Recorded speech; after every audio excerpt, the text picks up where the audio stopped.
Okay. So thank you, Aziza Gibson-Hunter, for agreeing to be on the Art Life and Social Practice. We have been trying to do this for a minute. I'm so glad to finally be able to do this, to sit down with you. Okay, so Aziza, I like to ask people when I get them in a chair in a conversation, how do you like to be, like, how do you know or want yourself to be known? What do you claim, in terms of who is Aziza Gibson-Hunter? That's That deep question? I should well, yeah, because I'm not, I'm becoming. So and some of the things that have some of the aspects that have grown and fallen off, Hmm. it, I just see myself in this as in that's what I would like, I guess, to always be becoming. Oh, All I love that answer. I love that answer. Okay, but even in that, and I appreciate that because I think I also think that we beat ourselves up too much, even as we are trying to become like a better version or more knowledgeable in this area, more knowledgeable in that area, or at least I find I do, and I'm trying to do better at because the world gives us feedback one way or another, and I'm like, I don't need to give myself negative feedback. It's one thing to be encouraging, but that little chatter that happens, like you haven't done this and you haven't done that, I'm like, stop. I have incessant little voices. So I do understand. Yes, I'm working on taming them. And if you're going to be there, then you need to be encouraging to me, you know? Ooh. But okay, but you are a visual artist. You are a leader. You are absolutely a teacher. Um, you are a mother, a wife. You are a community member, right? Mhm. Yeah, see. Yeah. See. Um, okay. So, and when I came into the studio, you told me today that you are celebrating what? 44 years of marriage. Yeah. 44 years to whom? To Dr. Keith Hunter. Yeah, Wonderful. absolutely a wonderful person. And you are a mama of whom? I have four children, Kamal, Anoa, Tandiwe, and Muwata. Wata. And you got grandbabies now. Yes, Densu and Amina. Wow, beautiful, beautiful names. So Z, can you where did you grow up? I grew up in Philadelphia and West Philadelphia, and my block was full of children and full of families. Um, I would say um, ranging from people that were really struggling to people that were really trying to be middle class. I remember one time telling my mother to talk, I had something really a little zinger to throw at her about middle class people. And my mother said, I wish we were middle class. So she straightened me out right there. Yeah, in one of my probably, I don't know what I was reading at that point, but so striving to be middle class. I wanted to say that the art world has the capacity to conserve the work, Hmm. to put it in places where those who my eyes would never have the opportunity to see would have the opportunity to see the work. And that's the part that I like, about the artwork, work. But the material, the business, not the business of it. It's the just the money part of it that lacks integrity. Mhm. That part of it is very, a drag, Problematic. problematic. Okay, thank you for that. So I'm going to share screen. Let's see. Shit. All right, Ms. Gibson-Hunter, I want to talk about. And it doesn't even have stuff that goes back far enough to get to. I know. When I was previewing last night, I was like, man, she didn't have any of her figurative works. Like I would have loved to seen. I remember that series that you referred to earlier, the swim ones, Mhm. where and you were also doing like swimming. You were actually swimming during that period. You remember that? I did. Yeah. I went and got a license to be a lifeguard. And I realized that Really? that's what I was doing for my parents all along. I was a lifeguard. Oh, It wow. took me doing the work for me to put it all together. I did not know why I had this obsession with wanting to do that. I didn't even want the job. I just wanted to go through the training. I don't know what all of that was. It was like it was a compulsion. And that series, it was a short series. It only had about 5 pieces. But you see, the when we talk about research, Yeah.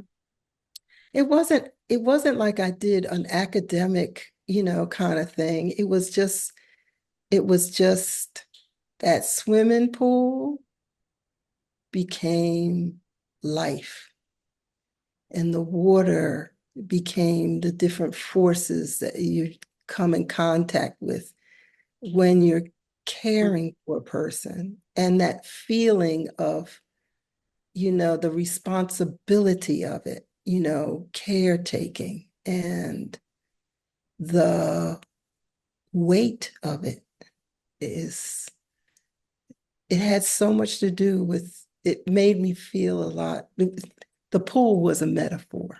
I love metaphors. Yeah. Hmm. Okay, so what I want you to do is can you talk about and you can use a specific series, and if you have it up here, I will absolutely go to it and we can run through them. But I'd like you to talk about how your research informs and or is related to the actual materials that you end up using, and then and in a like parallel to that, the layers of symbology with the icons and or the other symbolic references that you are using. Can you talk about that continuum? Yeah, well, for every series that I do, um, the the subject matter um, determines the material. Mm-hmm. So in this series, which was occupational hazards, Mm-hmm. um, I was thinking about the hazards of gentrification. Mm-hmm. And I was thinking in terms of gentrification being a form of occupation. Um, and I mean occupation, I mean occupying Mm-hmm. someone's space. Mm-hmm. And and I do go through this thing. I call it gathering, where I'm just, I guess I'm looking for metaphors in the world. I'm just, as I just go through my day looking for metaphors. And for during this period, the grid became a metaphor for the uh, it's almost like it's like it becomes a military tool. Mm. Because with a grid, if you can state the coordinates with something, the grid is made up of coordinates, you know.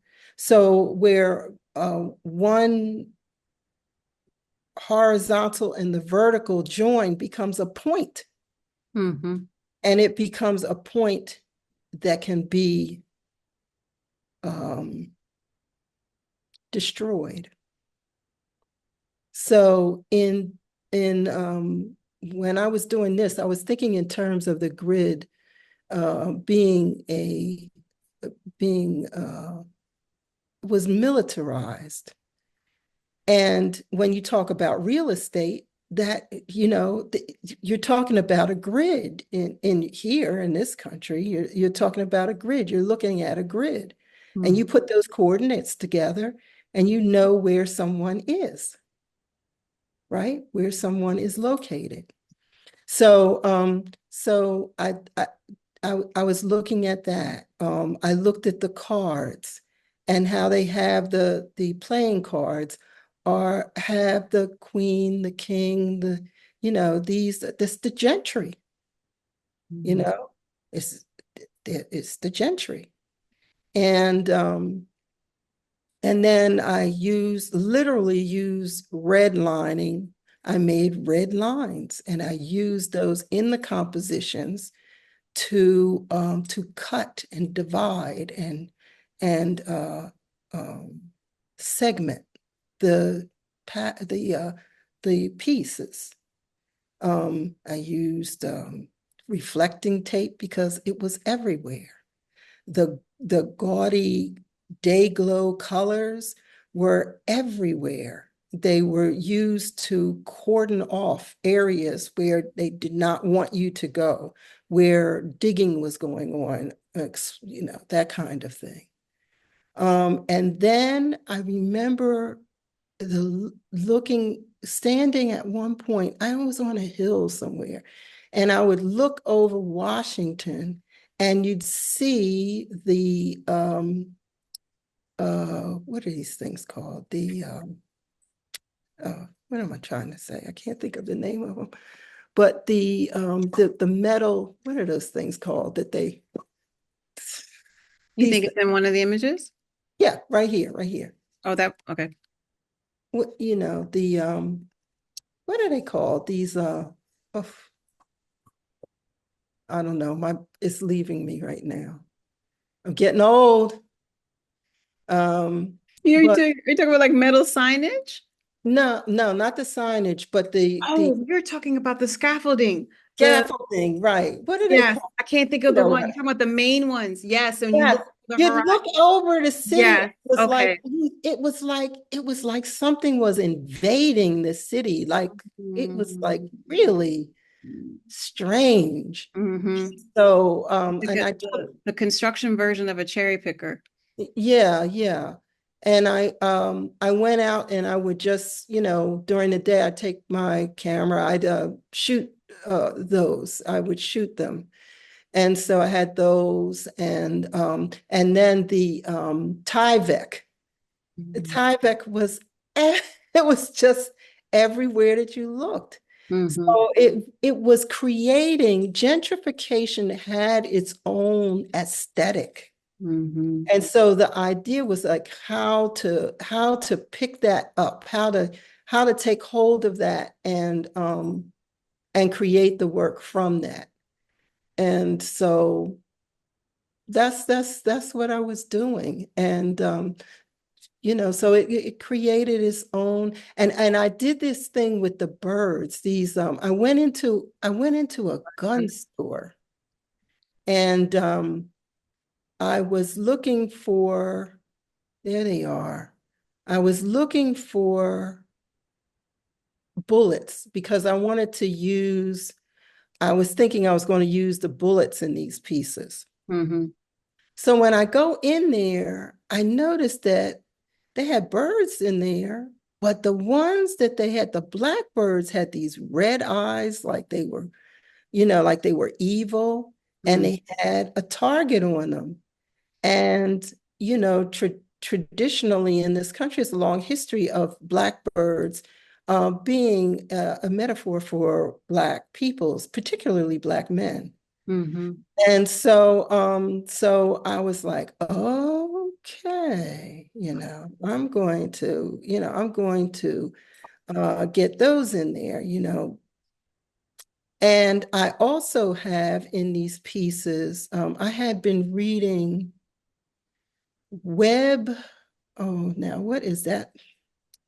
It's called, it was I was reading a book about the drug trade and, um, and its effect on cities.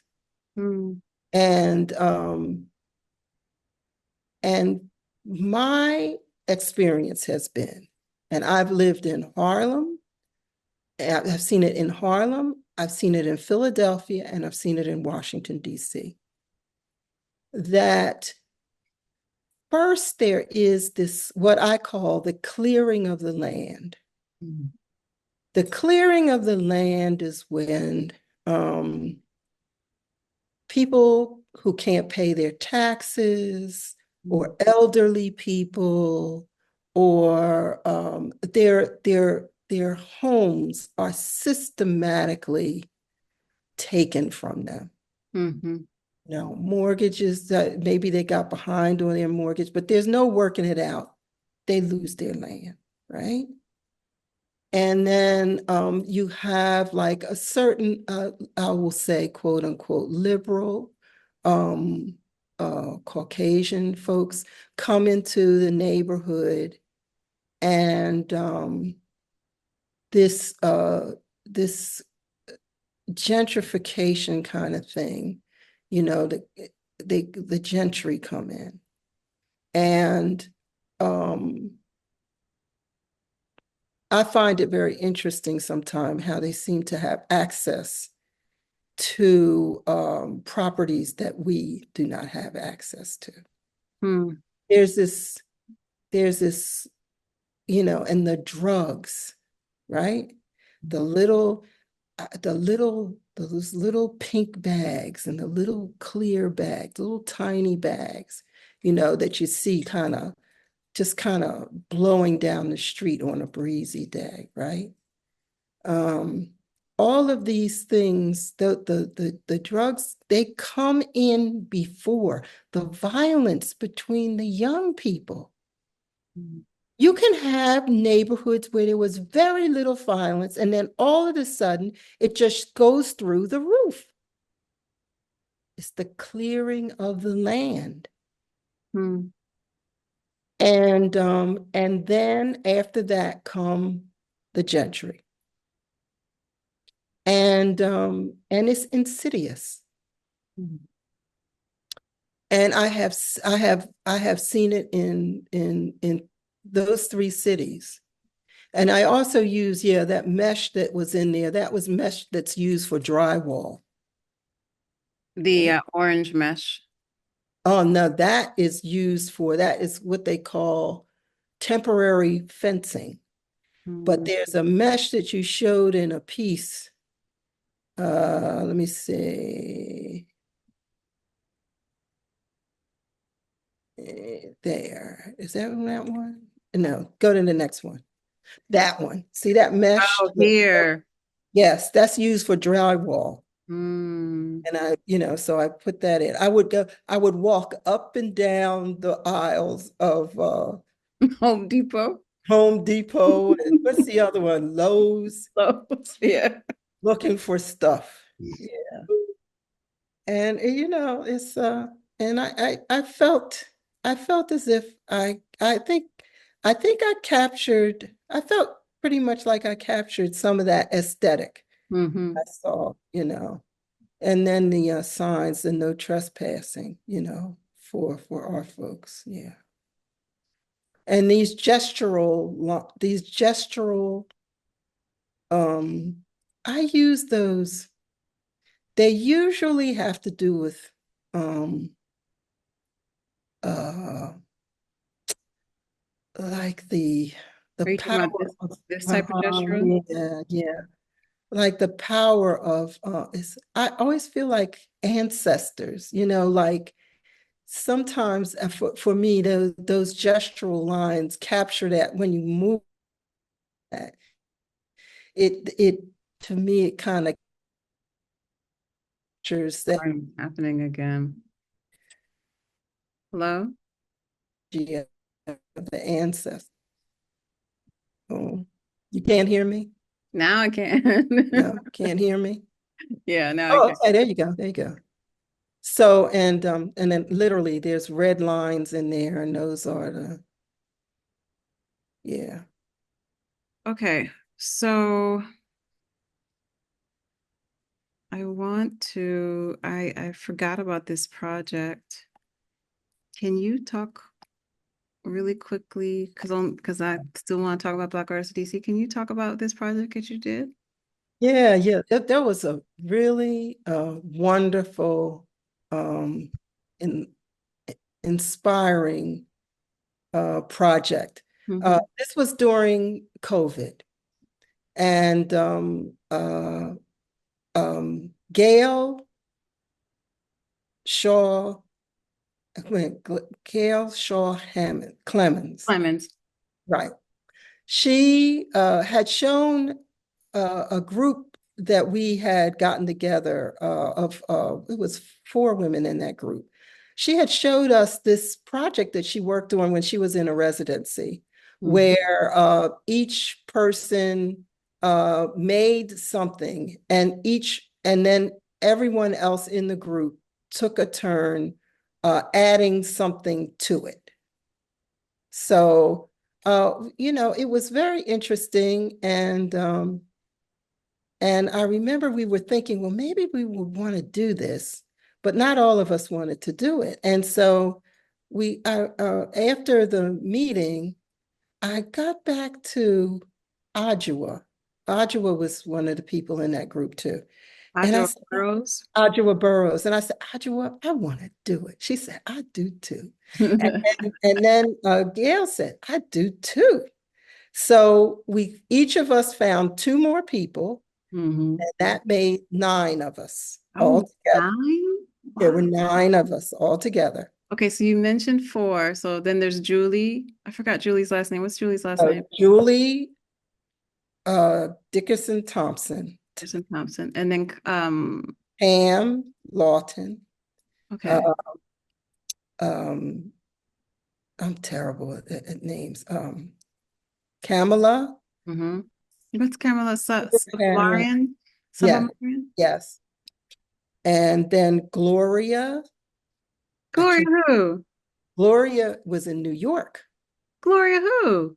What's her last name? Patton Oh, okay. I thought you in meant New like York. Kirk. Gloria, no, no, Gloria Patton, Okay. Michelle Godwin. I think, do I have everybody? Pam Lawton. Oh, no, Francine Haskins. Oh, yes, Fran. Okay. So we, each of us invited 2 people. My people were Francine and Julie. Mm-hmm. And we all came together and we decided we were going to each make a book. And this COVID is raging, right? Mm-hmm. And we're to each month take the book to to another artist, Mm-hmm. and that artist put something in the book. And each of our books are like moving in a circular motion to each of the artists. Mm-hmm. So they are cooperative books. They are collaborative books. Mm-hmm. Each of us, each book had 9 pages. Mm-hmm. So each of us got to put something in Everybody's book. each of the books, Yeah. right? And we did this for 9 months. Wow. And I'm telling you, some of those books came in, and I remember being so intimidated by them that they would sit there we had a month to do them. They would sit there till I was ready to open it, and then I had to sit there after I opened it because some of them were just so fabulous. Yeah. And we talked to each other as we did these, we would have meetings, and we literally got each other through that pandemic. Mm-hmm. So in the end, at the end of 9 months, which we thought was very interesting that it ended up being 9 months, Oh, yes, the birthing it cycle. Oh, was a wow, how birthday. beautiful. We had 9 books. And each one made the book differently. There were accordion books, there were books that hung from the ceiling, Mm-hmm. books that were three-dimensional, there were books, mine was regular codex books, it just opened as a regular book. But there were 9 of them. And the reasoning why we did this is because first, we were 9 mature women, Black women, Mm-hmm. who had a voice, felt as if we had a voice during this thing. We were at a period of time where the conversion of what is the word I'm thinking about? The of the COVID social unrest, up, Mm-hmm. unrest, Mm-hmm. climate, Mm-hmm. all that climate issues were going on, and economic Mm-hmm. were all converging. That's the word I wanted, converging at the same time. Mm-hmm. And I just felt like this is something that's going to be studied, you know, 100 years from now, 200 years from now. So quickly, can you share what ended up happening to your book? The whole set of them were purchased by the um,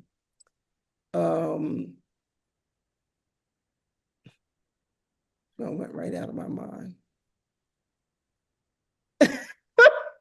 This Oh, is I what can't think of it. I remember, was it the Library of Congress. yes. I'm gonna say the whole thing again so you'll have it. The Mm-hmm. whole set of the books were purchased by the Library of Congress. And the Library of Congress is talking about we were cognizant enough to understand the the how unique the time was that we actually had someone doing some filming.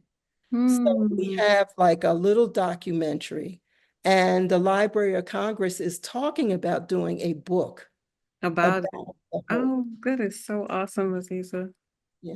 Okay. Tell you. Okay. Okay. So tell me, what is Black Artists of DC?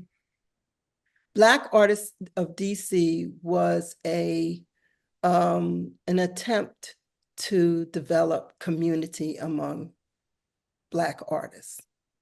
Okay. And it was started by, co-founded by you, by Viola Leak and Planta Reader. Atlanta Reader. Okay. And Viola Leak is also a visual artist. Fab, Um, fabulous. yeah, yeah. Textile artist. And what is what I don't know what medium Planta worked in. Planta can work in anything, but Mm. she is right now she is drawing and painting.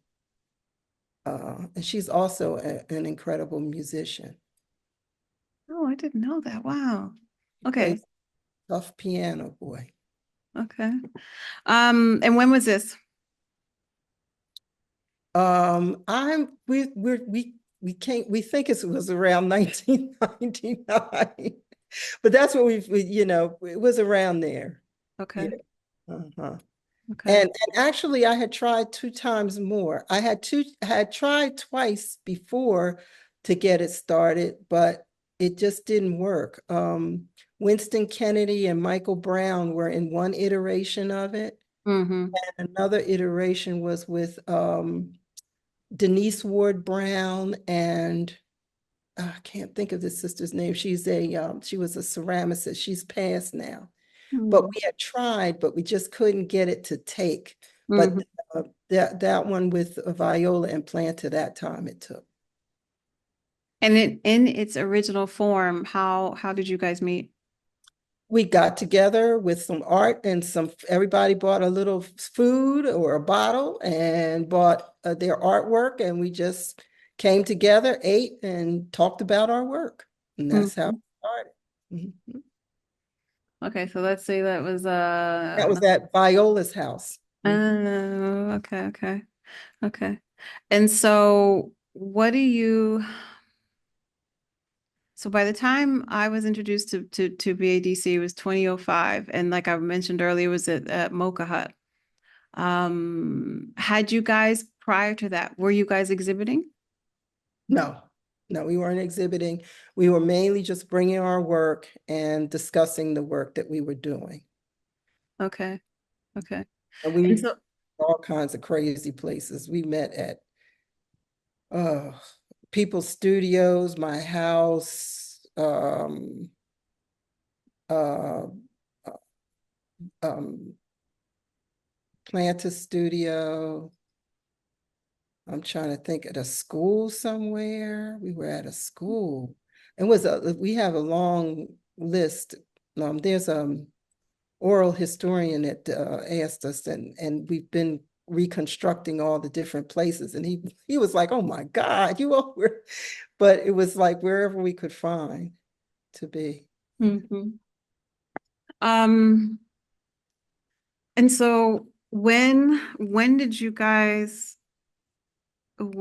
start formalizing the group? Well, when we walked out of that meeting, I remember Platt saying, "We got it. When are we going to do this again?" And so we were meeting sometimes two times, two times a week. We had we had yeah, it went all kinds of different ways. It was just, you know, whoever wanted to meet, however we could get together. And by the time we got to I think before we got to the Mocha Hut, we were at Graham Collection. That's A yeah, at a it was a gallery on 12th Street. 12th Street. Northeast, yeah. And yeah, we did that for a long time there. And then we went to Mocha Hut, and it just kind of uh, over time, it just became more and um, more consistent, and then the whole thing about the exhibiting. And Mm-hmm. I remember that meeting was at Mocha Hut, and people were there. We had a lot of people there, and they were like, "Well, when are we going to exhibit?"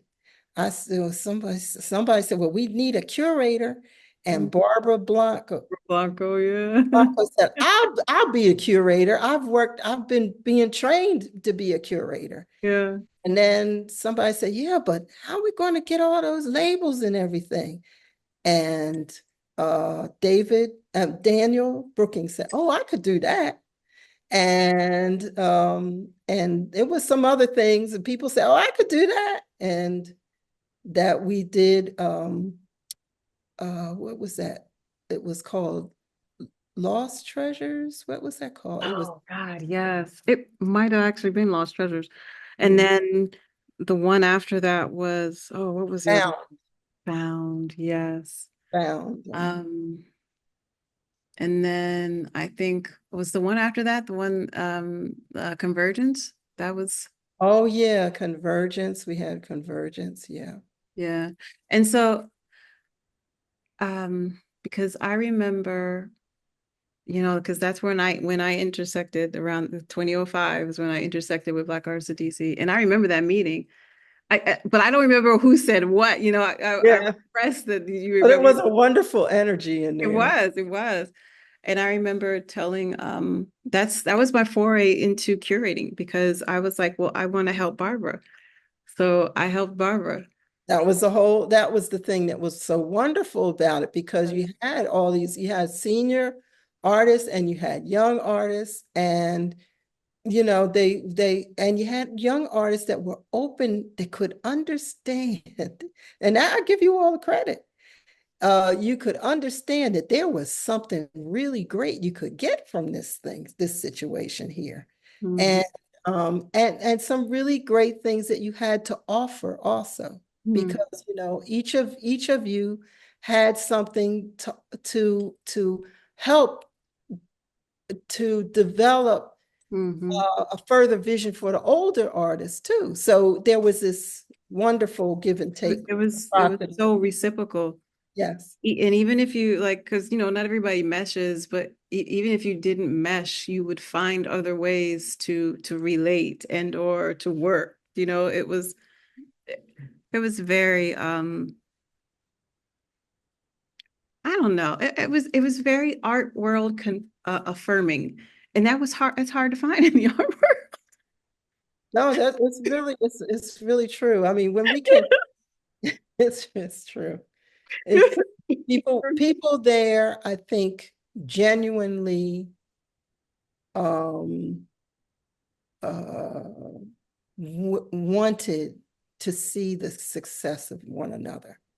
Yeah, Genuinely wanted to help each other to grow.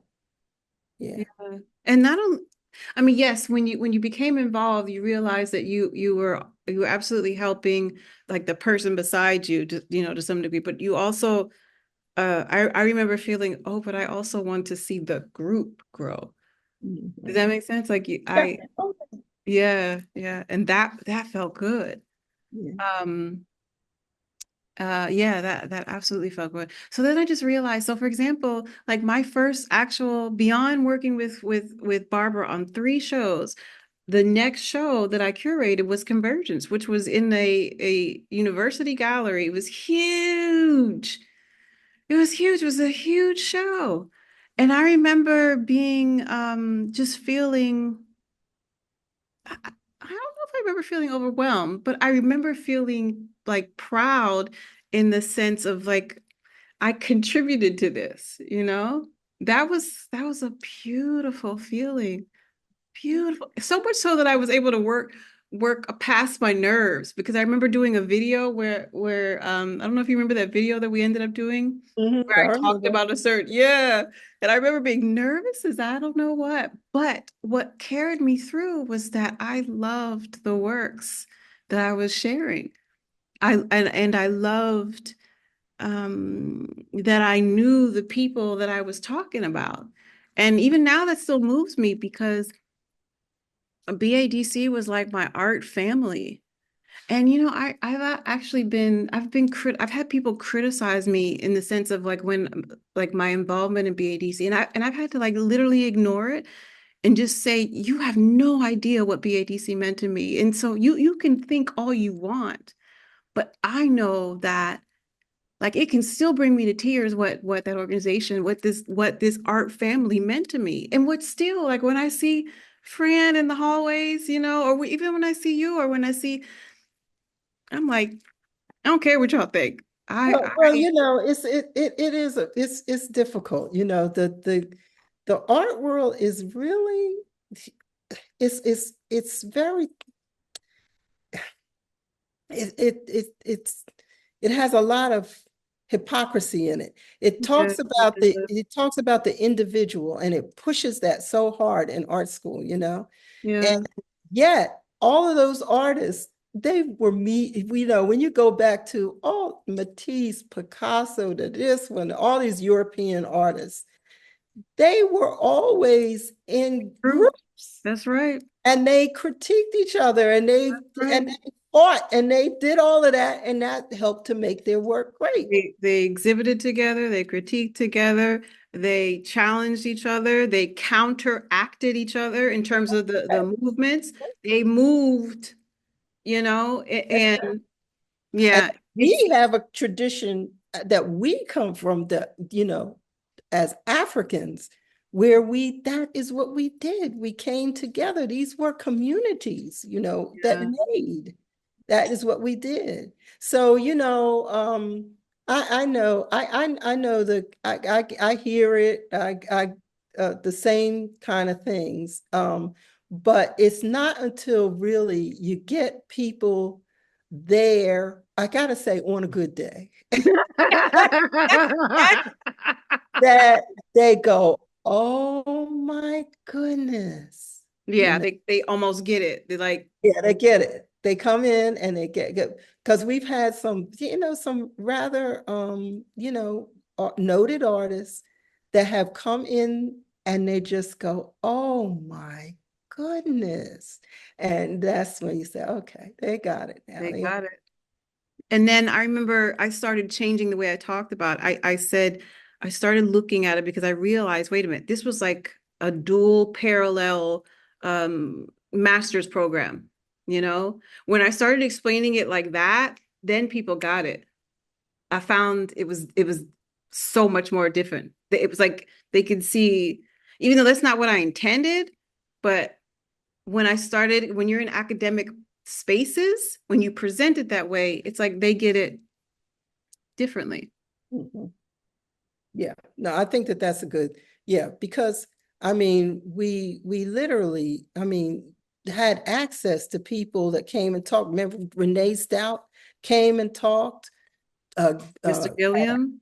fabulous. That one was Oh, and Carrie James brilliant. Marshall in your Harry living James room. Marshall, right in my living room. There we were, duking it out and listening, and he was throwing down with some things that folk weren't ready to hear. I remember you getting up and walking away at one point.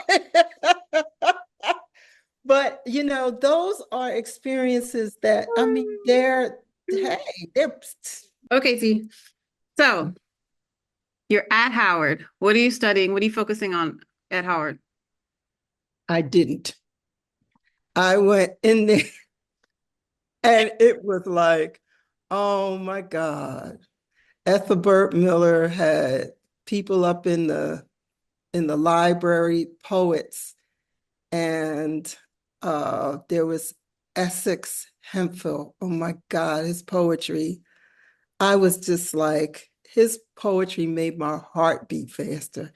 There was a guy, we used to call him, what did we call him? We had a funny name for him. He later wrote for the oh, I can't remember the paper in New York. Um, we used to call, oh, I can't think of his name now, but I mean, these fabulous poets. And then my a friend of mine, she was in the drama department, and I was like, oh my God, like the plays and the acting and the so I was writing plays, I was writing poetry, I was in the printmaking studio. And in the printmaking studio, it was the most, I went to I went to Temple University, which, it's got people from all over the place, but it was nothing like the range of people that we had at Howard. So in that little room was, I'm trying to think, at one point there was Folarin I want to say from Ghana. Then there was Stanley from Guyana. There was Wosini from Ethiopia. Falaka, I think Falaka was also Ethiopia. There was a friend of mine. She was from Georgia. Well, she had gone to Spelman before. Um, there was oh, what is his name? Oh, I can see him. And a gentleman that came, he was from, oh God, in Virginia. Um, there, down the hall, there was a guy that was Afro-Asian. He was from Afro-Vietnamese. I mean, it was like everything in there. And then it was so cool because the students from the music department would come down and spend time in our studios. So Jerry Allen, who became a world famous jazz pianist, Mm. she used to come and we'd have these great talks. And then there were a couple of gentlemen that used to come over from the physics department. And we would have these great talks about, you're taking ideas from African religion and African um, narratives. I don't want to call it folklore. I want to call it something different, like different realities, and match that up with physicists. Oh my Mhm. God. It was just like I just thought I had died and gone to heaven because it was like all this stuff going on. And it's a wonder, it was a wonder I didn't flunk out because I was in plays, I was writing, I would go to the clubs in DC and I'd do my poetry. I was printing shirts for WPFW because I absolutely loved that radio station because there were just ideas that were forming on there and developing on there that just fed the work, fed the work of the students. And so, and Ackland Lynch used to come in and go into his, give lectures about, African, contemporary African art, no, contemporary African politics Mhm. and economic issues. So it was just amazing. It was just amazing. And so the instructors were real human beings Mm. and um, who really cared, I felt really cared about the work. And so, it was just really good. And Jeff Donaldson and we used to kind of get into it. We used to have these arguments about things. And, but after a while, you're going to be a great artist. And just that he would say that, just that he would say that meant so much to me, because it's sometimes when things get really like, why am I doing this stuff? That's when I hear Jeff Donald say, Mhm. Yeah. no. Was he the chair at that point? um, He I hadn't think he made it to no, chair. I think I want to say Starmander was chair Mhm. at that point. Mhm. Yeah. He was chair. He was chair later, I think. Yeah. But yeah, and Ed Love, oh my goodness. Ed Love, and he used to have a program on WPFW called something cooking, so- something cooking. I can't think of, but it was wonderful. And because his wife was the sister of Dr. Welsing, the psychiatrist. Mhm. So if we went over his house and Dr. Welsing was there, boy, it really got into some Wait, conversation. are you talking about Dr. Welsing, the one that oh, I know who you're talking The crest about. color theory, Yeah. and oh yeah, Yeah. yeah, that Wow. was, so she would be Wow. over there. And that was another thing, you went to your professors' homes and you Wow. saw how they lived. And Ed Love would have these massive, he was working with these different like cars, sections of cars, and he was welding them together and doing these. I tell the young people, you think you came up with transformers? Oh no. The real person that came up with transformers was Ed Love, because when you look at them, you'll see right away that whoever did Transformers, they were looking at Ed Love stuff. So, and he was doing, I remember he had this man, he made this piece with this had these, you know, well-developed like muscles in his stomach. And it was all car like what are fenders from cars, right? That he had welded together, Mm-hmm. and he had it hanging, and he wanted to put it in the front of the Department of Justice. Like there was always, that kind of edgy, um, powerful statements that came out of so much of the work. Mm-hmm. Um, at that time, it was really good. So Z, your Howard degree is in printmaking, right? Yes, uh-huh. And I What? think it was printmaking and drawing because I did a lot of drawing there. I used to do these Yeah. huge drawings. I was doing, and I was doing the work was all over the place when I was in graduate school. It was all over the place. I had stuff that was like photorealism, with the drawing. And Mm-hmm. then I had stuff that was, definitely, was where out, but etching was the thing that I really loved. I loved etching. Yeah, so there was a lot. Oh, goodness. There was so much going on. Oh, and they had you know, DC at that point, I want to say I wonder if Barry was in office. I mean, down Georgia Avenue, there were all these little galleries, Mm-hmm. black, you Wow. know, and there was this place called the Warehouse where it was a co-op, Oh, and it used to people be on come to get their food. New York and Seventh. Is it down that way? Yeah, it was down, I remember right. that. And they used to have something called entertainment. And that was like, the entertainment, but it was always heavy. It was always something to think about. There were always, you know, concepts and, politics and yeah.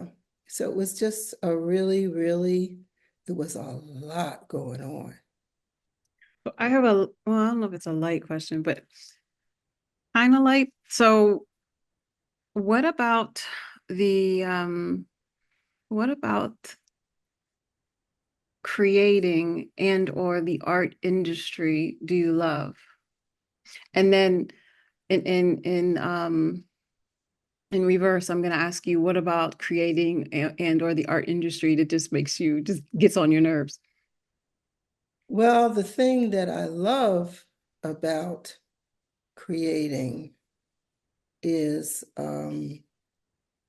the connection that one can develop with energies outside of yourself. Hmm. Well, not even outside of yourself. It's like that flow in the universe. Mm-hmm. It's like you plug in. Mm-hmm. And so that I really love about the industry. Well, the industry itself it's about money. So, um, and I know that we need money to live, Mm-hmm. and I know that that's real. But I don't know. See, I came from one thing about Tyler is that there was this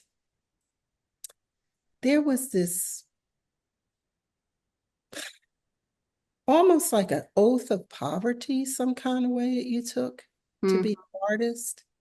I don't know if that came from I don't know if that came from Howard. I mean, not Howard, from Tyler, or if that came from, different artists, I guess that maybe that I came in contact with a child. But there was this thing about, you know, you had to do what you had to do from your soul, regardless of if it sold or if it didn't sell, Mm-hmm. that I came up with, right? So, you know, that is that to strike to while you're making, to be able to strike some kind of a chord of truth, right? That sometimes you don't even understand. That you've agreed to.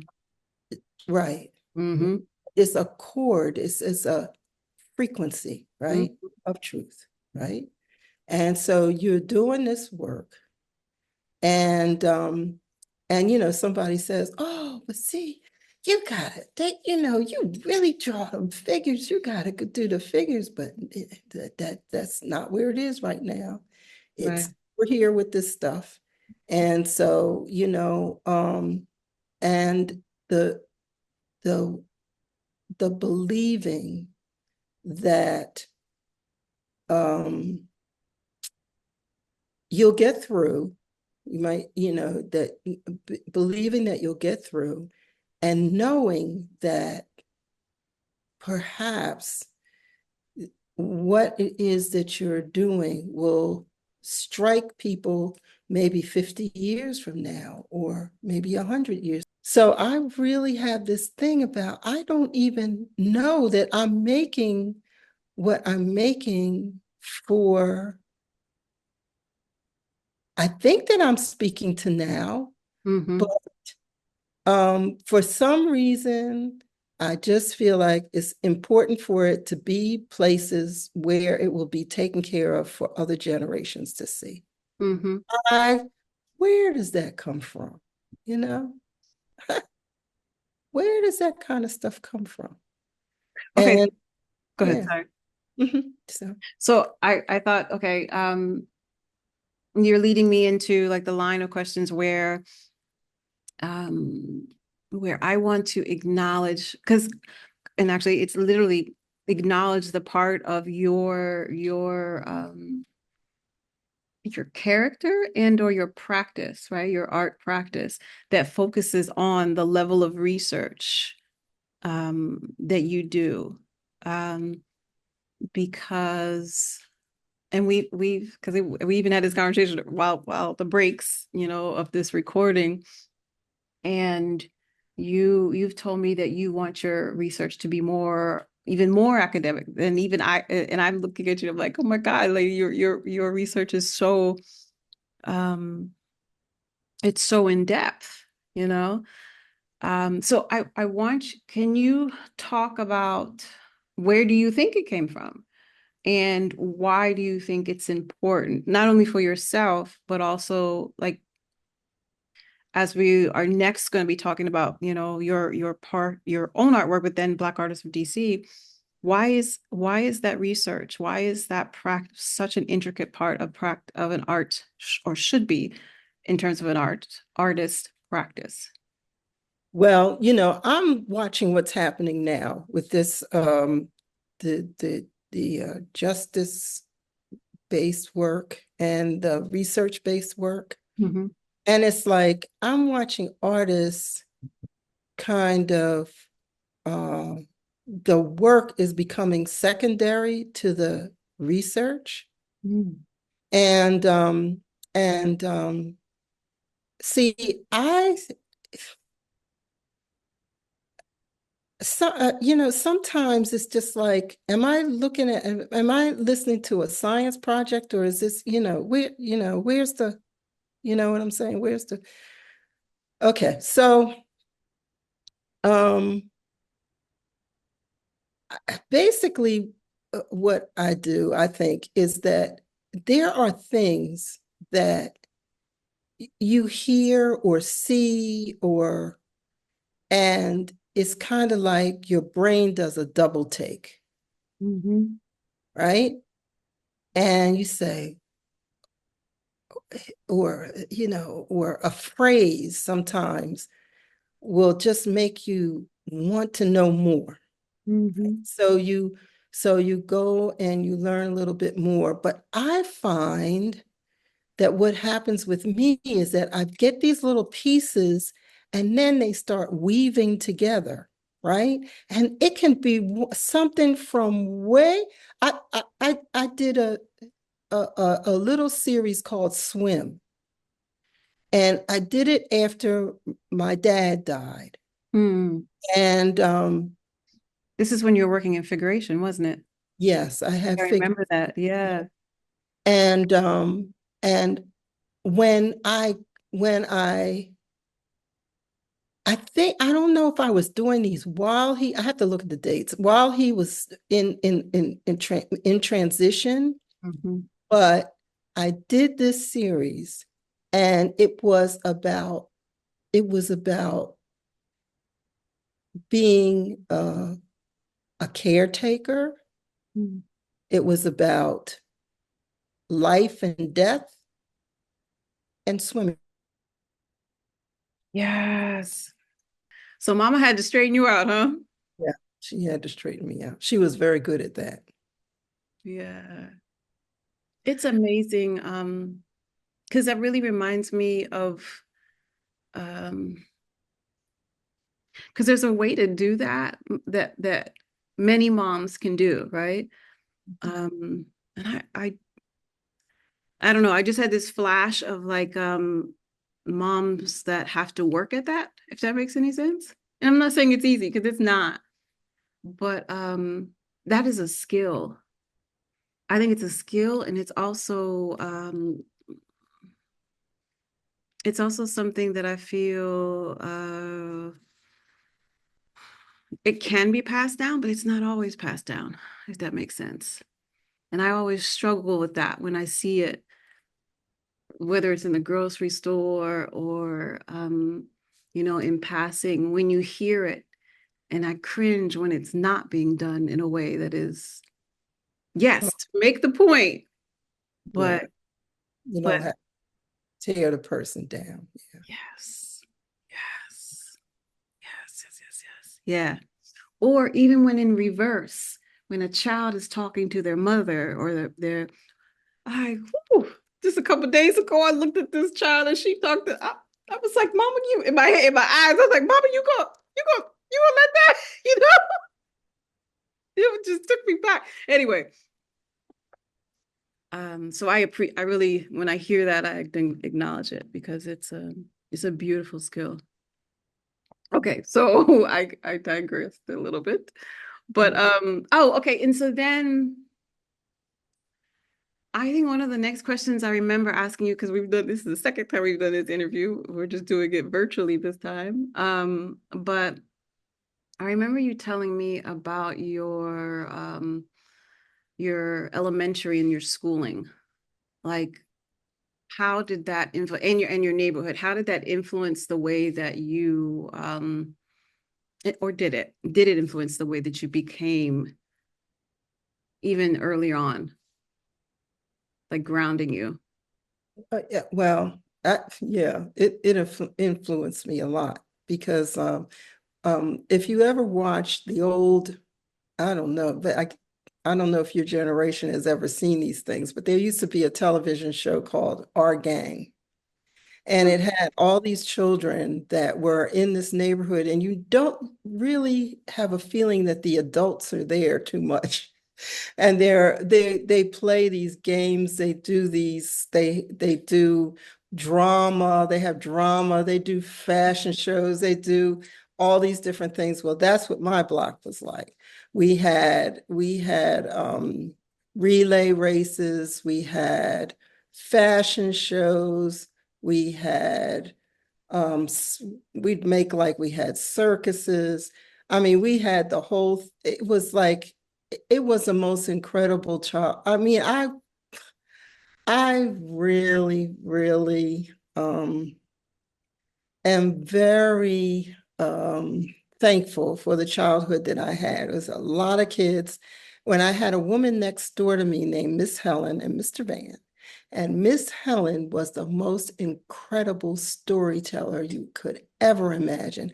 I would sit on her steps and she would start to tell her stories, and it was just like she told stories of other lands, other worlds, other creatures. She was amazing. And so we had all of this. We sat on the steps, we played games, we had double dutch, we had, oh my goodness, everything. So it was just so rich, very rich. And my parents were great because they let me just do a lot of things. So when I was younger, I published children's books. I had my dad made everything. So all of his tools, I had my own tools, I had my own wood, I had my own stuff that I could make. I made jewelry, I've sat for lots of babies. Um, I watered people's plants on the block. I always had some kind of job where I could make money or where I could make things, Mm-hmm. made things. And my parents used to let me have classes. So I had arts and crafts classes for the children in the So neighborhood. meaning you were leading the classes? Yeah, I had classes. And my mom would, well, let's sit down.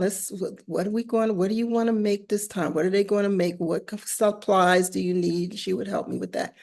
So we had arts and class, and I had something called the Colored Children's Club. And we learned about different Black people that were leaders and that were heroes and heroines. And I had African dance class there, and I used to take the children in the neighborhood to the museum. And, still, if I'm in Philadelphia and one of them, one of the kids sees me, they say, wow, I remember you. You took me to, so I just had a really rich um, uh, childhood. And around the corner from me was this See? called the Lee.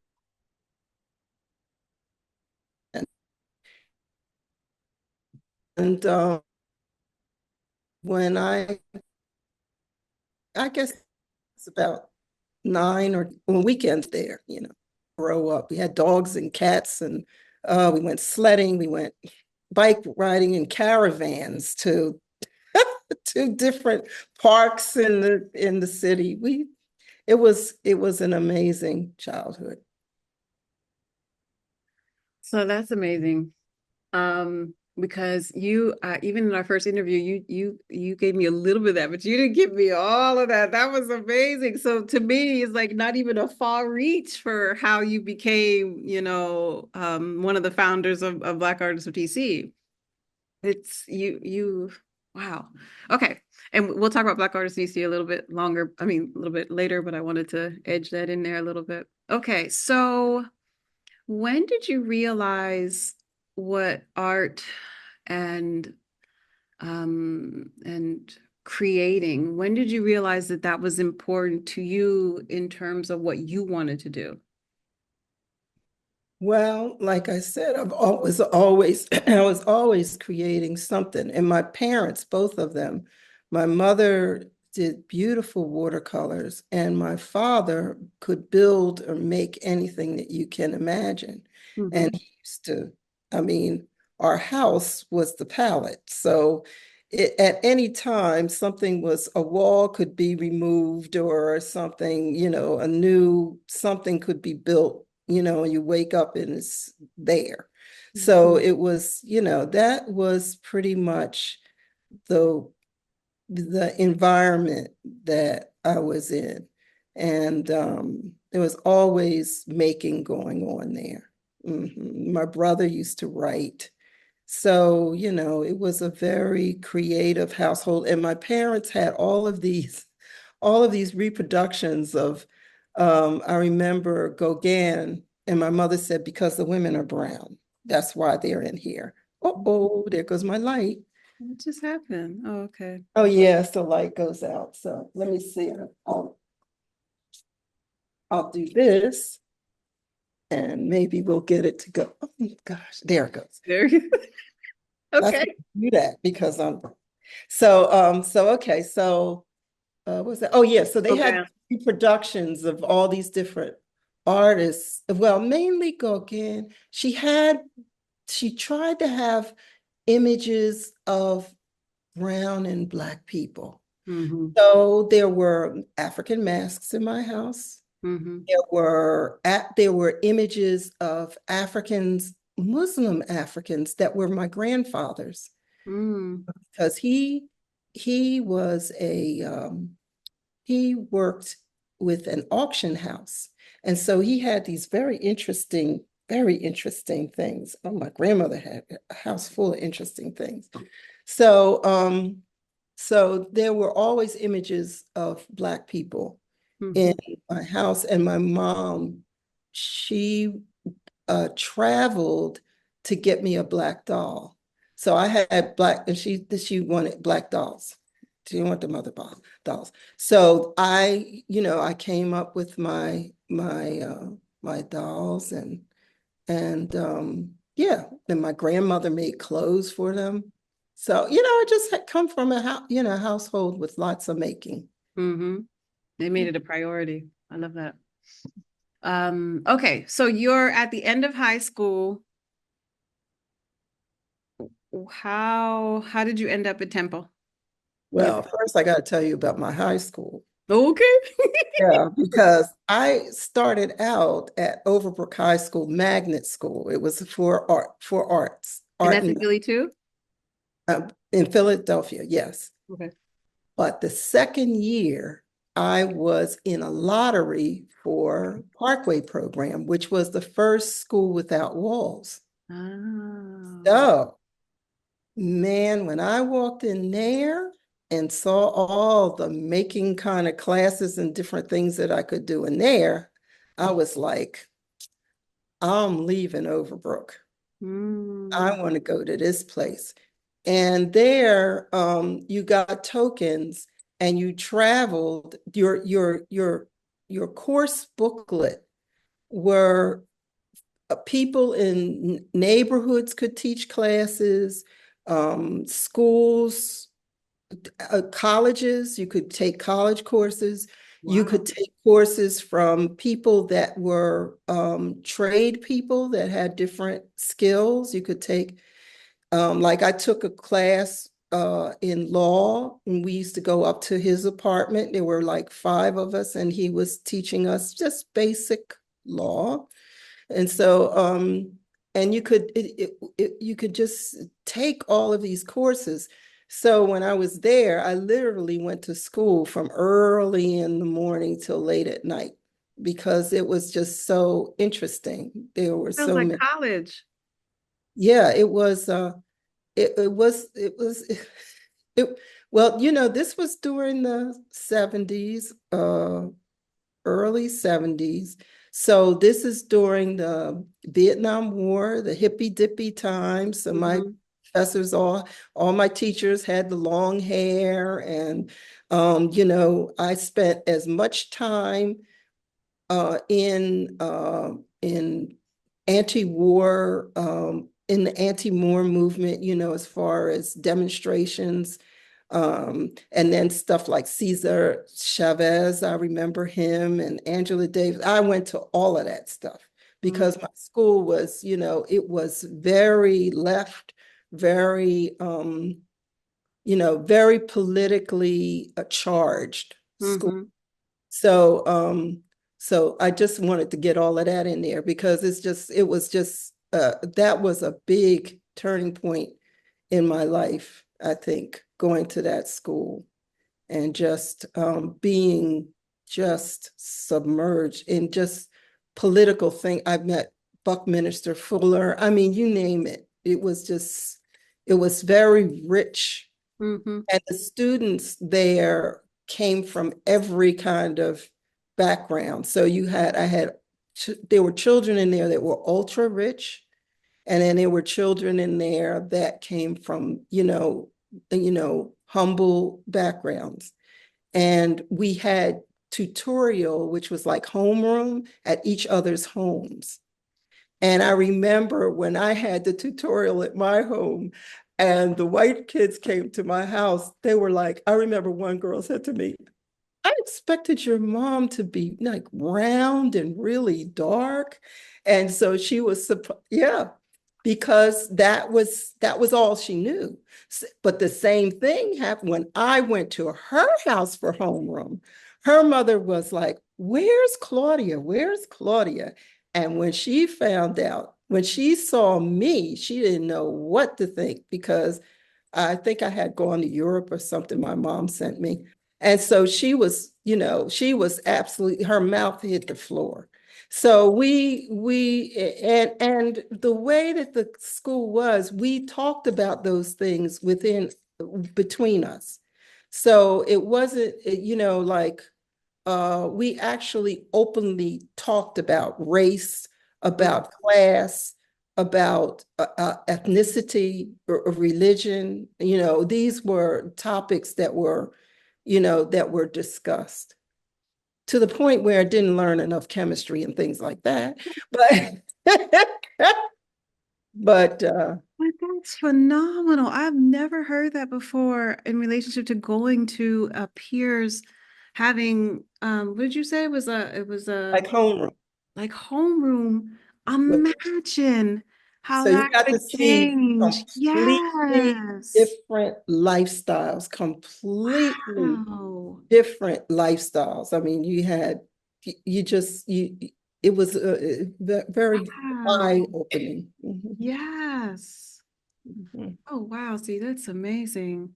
Okay, so then Temple, how did you go from that to Temple University? So, my last, I had taken so many courses that my last bit of what normally where I would have been in school, I worked. So I worked at the Redevelopment Authority. And while I was doing that, I kind of threw together a portfolio. Luckily, I had taken a class, and I cannot remember this professor's name, but he was in a wheelchair and he was extremely well known for anatomy. And I took that at Philadelphia College of Art. So I had some really challenging, that was a challenging, very challenging and rigorous class with him. And so I had some things that I could put together and pull together for a portfolio. And I tried, I didn't know what I was doing. One thing about Parkway is that they really did not have, I thought, comprehensive um, counseling as far as going to Mm-hmm. university. Mm-hmm. A lot of the young people went to Livingston and Antioch, which were the same kind of, ultra liberal campuses. But I did apply to Tyler, and I was accepted, but I was, what do they call it? Like uh, on probation, kind of like they kind of accept you in and then they kind of see what happens. Um, my mother wanted me to go to Moore College of Art, but I was like, I'm not going to a girls' school. So, we're not, that's not going to happen. And she was, she really went up one side of the wall, down the other side of the wall. But she was happy that I got into Tyler, and Tyler was rather prestigious Mm-hmm. art school. And my first year, I was like totally intimidated. Um, the students there, it was the competition there, you could cut it with a knife. Mm. So it was, and I had a really hard time the first year. I was just intimidated. And and then it was just so very white centric.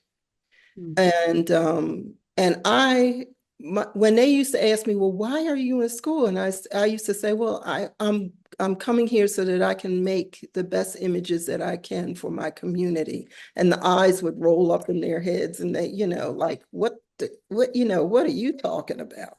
Why You know, would they like, ask you, why are you in school? Is it well, just they like, would ask, well, what is your, I guess they're, asking what was my goals, what were my goals? And that's all that I knew. I didn't know that much about what an artist does except I knew that an artist makes things, Mhm. but I didn't really, I might have seen one artist studio in my life. Um, and and I had an uncle that was a art history professor, but and he painted some, but I didn't, it wasn't real to me. What the how you make that, how you translate making into living. Yeah. I, I had no I it, I had no idea about that. All Mhm. I knew is that, I wanted to learn how to draw better and make better and to make things that related to my experience as a Black woman, a young Black woman. So what do you think that you were able to derive from at the ending of your experience at Temple?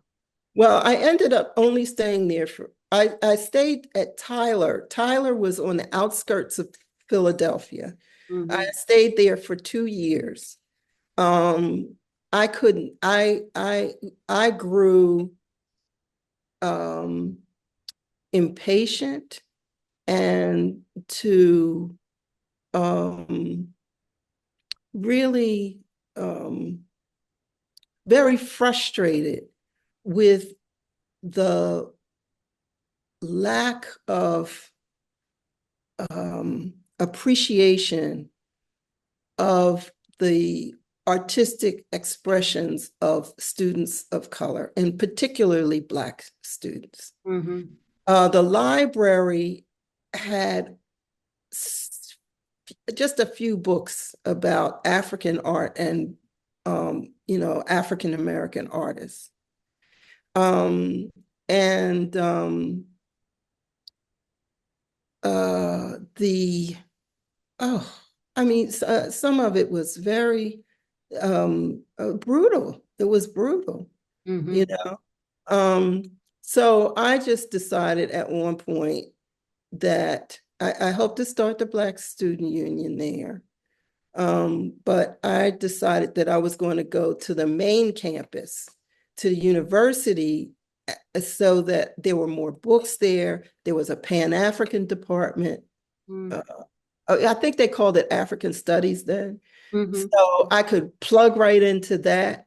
And I did. I had a Professor Lee for Black literature. And I just remember reading Du Bois. And I was like, okay, this dude is talking about what I just experienced. So Right. well, that was wonderful. And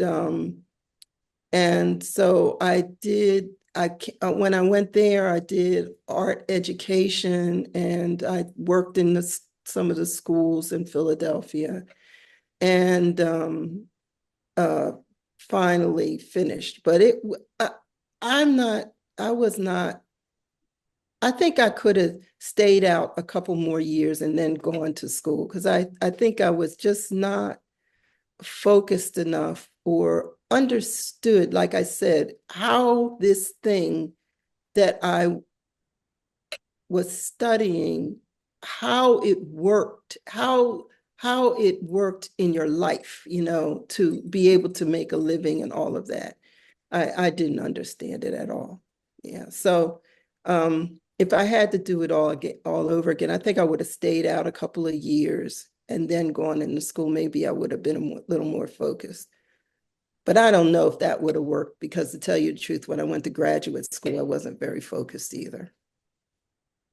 Okay, so when you left Temple,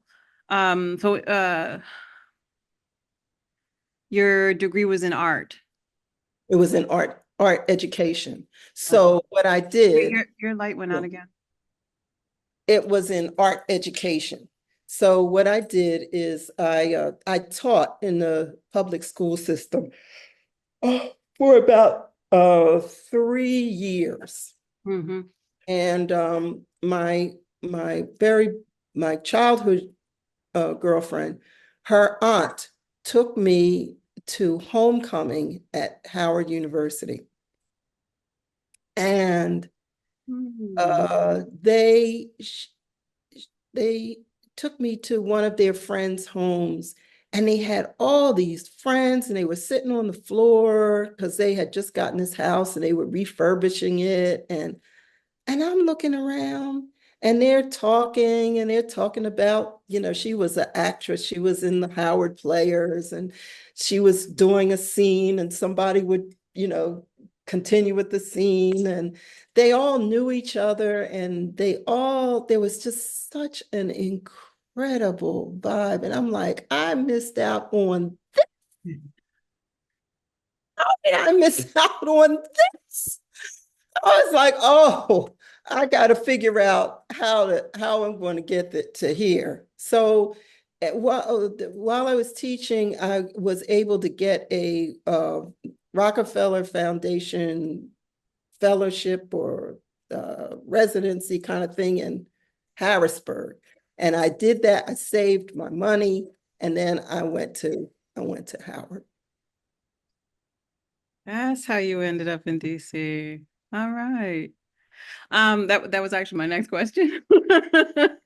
And what's interesting to me is that when you described that, I remember, I don't know if you remember me calling you out of the blue and introducing myself, and we had one of our long conversations about um coming from an all white magnet schools and how I didn't want to make that choice again for my graduate degree.